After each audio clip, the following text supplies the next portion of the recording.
Assalamualaikum warahmatullahi wabarakatuh. Bismillah, alhamdulillah, wassalatu wassalamu ala rasulillah Sayyidina Muhammad ibni Abdillah la nabiyya wa la rasulah ba'dah. Oke, sahabat-sahabat, sedulur-sedulur MB Channel Raden Beling. Alhamdulillah, kali ini kita berkesempatan mengunjungi salah satu masjid yang berada di Petrokimia Gresik, yaitu Masjid Nurul Jannah. Yang mana masjid ini dibangun itu karena rasa hormat kepada beliaunya, yaitu Mbah Raden Sunaryo atau Mbah Aryo.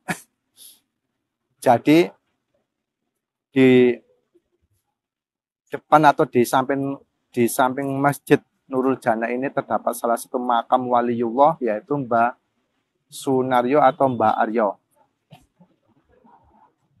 Konon Mbah Sunaryo ini adalah, atau Mbah Aryo ini adalah salah satu senopati atau panglima perang dari kerajaan Giri Kedaton yang dipimpin oleh atau yang dikuasai oleh Kanjeng Sunan Giri pada waktu itu. Jadi beliau ini adalah senopati kerajaan Giri Kedaton.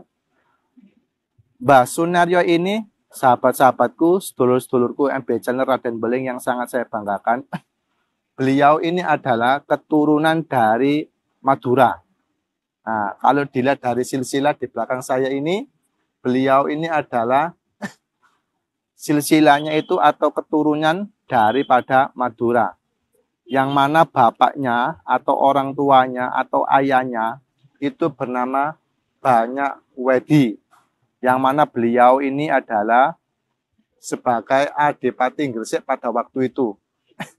Kemudian beliau menikah dengan Putri Sekar Kedaton dan memiliki Mbah Sunaryo tersebut.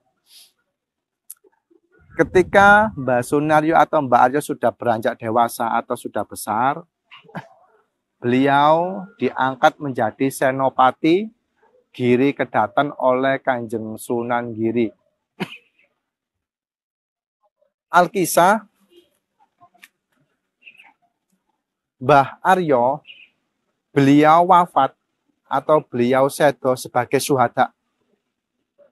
Sebagai syuhada karena beliau sedo, karena beliau wafat di medan peperangan.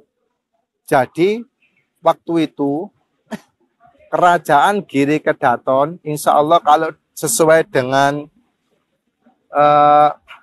sejarah yang ada di belakang saya ini, pada waktu itu kerajaan Giri Kedaton pada abad sekitar 14-15, Giri Kedaton diserang oleh kerajaan Majapahit, yang mana kerajaan Majapahit waktu itu dipimpin oleh Raja Girindrawardhana. Jadi Girindrawardhana atau Brawijaya ke-6 Beliau pengen menguasai tanah di daerah Giri Kedaton. Pengen menguasai, pengen menyerang kerajaan Giri Kedaton dengan tujuan pengen menguasainya. Akhirnya terjadilah peperangan. Raja Girindrawardhana mengutus atau menyuruh banyak sekali prajurit, ratusan prajurit yang ditugaskan untuk menjajah atau menyerang atau menyerbu ke Giri Kedaton. Mendengar kerajaan Majapahit yang dipimpin oleh Girindrawardhana mau menyerang ke Giri Kedaton, akhirnya Kanjeng Sunan Giri mengutus Mbah Aryo selaku senopatinya untuk mempersiapkan pasukannya untuk membentengi penyerangan daripada kerajaan Majapahit. Akhirnya terjadilah peperangan. Terjadinya peperangan karena banyaknya kerajaan Mojopahit, pasukan Mojopahit waktu itu, sehingga pasukan atau prajurit daripada Giri Kedaton itu sangat mengkhawatirkan. Khawatir tidak menguasai dalam medan peperangan karena jumlah prajuritnya tidak seimbang, lebih banyak daripada kerajaan Mojopahit kala itu. Akhirnya berkat karohmah yang dimiliki oleh Kanjeng Sunan Giri dan atas izin Allah, Kanjeng Sunan Giri mengeluarkan karohmahnya dengan berdoa bermunajat kepada Allah. Mbah Sunan Giri mengeluarkan lebah yang sangat banyak sekali. Mbah Sunan Giri mengeluarkan banyak lebah dengan tujuan untuk menyerang atau untuk menyengat prajurit atau pasukan dari kerajaan Mojopahit. Dengan izin Allah, pasukan Mojopahit atau prajurit kiriman daripada Girindrawardhana akhirnya banyak yang tewas, banyak yang gugur, banyak yang meninggal karena kena sengatan lebah yang dimiliki oleh Kanjeng Sunan Giri. Melihat banyaknya lebah yang sangat begitu banyaknya, akhirnya kerajaan Mojopahit atau pasukan Mojopahit itu kocar-kacir, yang tidak bisa lari sehingga menimbulkan kematian karena kena racun lebah yang dikeluarkan oleh Kanjeng Sunan Giri. Alhasil dari peperangan tersebut, Kanjeng Sunan Giri diberikan oleh Allah kemenangan atas penyerangan tersebut. Dan dari peperangan tersebut disayang sekali Mbah Aryo atau Mbah Raden Sunaryo. Beliau meninggal, beliau gugur di medan peperangan sebagai syuhada. Karena Senopati Giri Kedaton meninggal, Mbah Sunaryo meninggal. Di samping Mbah Kanjeng Sunan Giri bergembira atau bahagia karena kemenangan atas peperangan tersebut, beliau juga merasa sedih karena kehilangan salah satu senopati terbaiknya.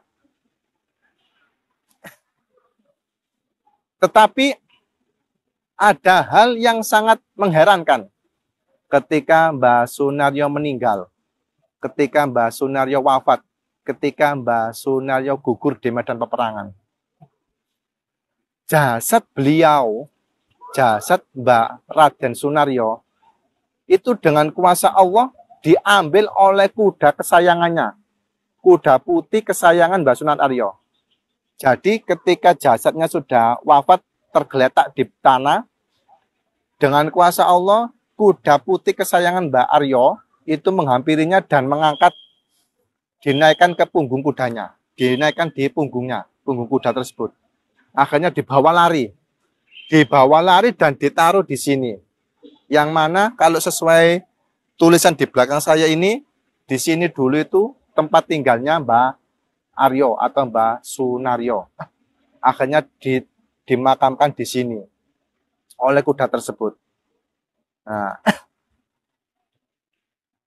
sahabat-sahabatku, MB Channel Raden Beling yang berbahagia, penemuan Mbah Aryo ini itu dilatar belakangi atau ditemukan oleh salah satu tokoh sesepuh pada waktu itu. Kalau nggak salah abad 1920. Itu ada sesepuh di masa penjajahan. Sesepuh tersebut itu dengan kuasa Allah beliau itu kesurupan. Beliau ini kerasukan bangsa halus atau bangsa astral. Akhirnya dari kesurupan tersebut, si sesepuh tersebut yang kesurupan itu langsung mengeluarkan kata-kata, berbicara dengan inti atau yang intinya bahwa di sini itu ada makam yang namanya Raden Aryo. Akhirnya dari penyaksian warga setempat waktu itu, keesokan harinya dicarilah apakah benar. Ternyata ada. Ternyata benar di semak-semak belukar atau di rimbunan pohon itu ada batu nisan 2 yang mana makam tersebut itu adalah makamnya Mbah Raden Aryo yang telah ditunjukkan oleh Allah kepada salah satu sesepuh pada waktu itu. Akhirnya dirawatlah makam tersebut, dirawatlah makam ini sampai saat ini juga. Oke sahabat-sahabat yang sangat berbahagia dan yang sangat saya banggakan, demikianlah kisah daripada Raden Sunaryo atau Raden Aryo tersebut. Mudah-mudahan dari kisah ini kita bisa menimbulkan keyakinan kita bisa menambah keimanan dan ketakwaan kita kepada Allah. Bahwa sesungguhnya wali-wali Allah itu ada. Bahwa sesungguhnya seluruh wali-wali Allah itu mempunyai kelebihan atau mempunyai keistimewaan atau mempunyai kekaromahan. Oleh karena itu, berpegang teguhlah pada Allah, berpegang teguhlah pada ajaran Allah, sehingga kita tidak mudah tersesat oleh jalan-jalan setan yang telah menjerumuskan kita ke lembah-lembah yang sangat tidak diinginkan oleh Allah Subhanahu wa taala. Mudah-mudahan kita semua senantiasa dilindungi oleh Allah Subhanahu wa taala dan diridhoi oleh Allah Subhanahu wa taala, dan semoga kita semua nanti bisa berkumpul di Jannatullah atau di surganya Allah Subhanahu wa taala. Amin ya rabbal alamin. Kurang lebihnya saya mohon maaf. Apabila dari kisah ini ada yang kurang, mohon tambahkan di kolom komentar. Oke sahabat-sahabat, kami mohon undur diri. Sampai bertemu lagi di lain kesempatan di MB Channel Raden Beling. Shallu ala Nabi Muhammad. Assalamualaikum warahmatullahi wabarakatuh.